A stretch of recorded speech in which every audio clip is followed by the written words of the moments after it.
புரட்சித் தலைவர் எம்ஜிஆரின் அன்பும் புரட்சித் தலைவி ஜெயலலிதாவின் வீரமும் ஒன்று சேர்ந்த தலைவராக புரட்சித் தளபதி விஜயை தமிழ்நாடு மட்டுமல்ல இந்தியாவை உற்று நோக்கிக் கொண்டிருக்கிறது என கூறியுள்ள தாவேக நிர்வாகி எம்.ஆர். விஜயபாஸ்கர், விடியல் தருகிறோம் என கூறிய திமுகவுக்கு மட்டுமே விடிந்தது என கடிந்துரைத்துள்ளார்.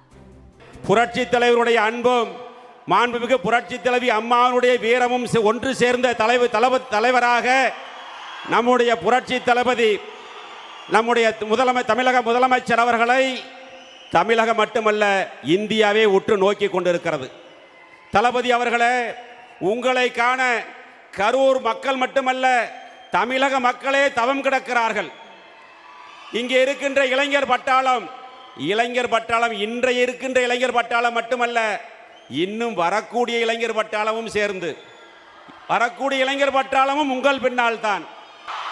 இயக்கம் ஆரம்பித்து 2 ஆண்டுகளில் தமிழகம் மட்டுமல்ல இந்தியாவையே திரும்பி பார்த்த வரலாறை படைத்த தலைவர் நம்முடைய தளபதி அவர்கள்.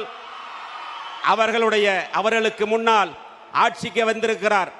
ஆனால் இதற்கு முன்னர் ஆட்சியில் இருந்த தீய சக்தி திமுக விடியலை தருகிறேன் என்று சொல்லி அவர்களுக்குத்தான் விடிஞ்சது, தமிழக மக்களுக்கு அல்ல. பணம் மட்டும் இருந்தால் போதும், அதிகாரம் இருந்தால் போதும், ஆட்சிக்கு வந்துவிடலாம் என்று மனக்கணக்கு போட்டவர்களுடைய மனக்கோட்டையை தகர்த்த தலைவன் இந்த நம்முடைய தலைவர் அவர்கள்.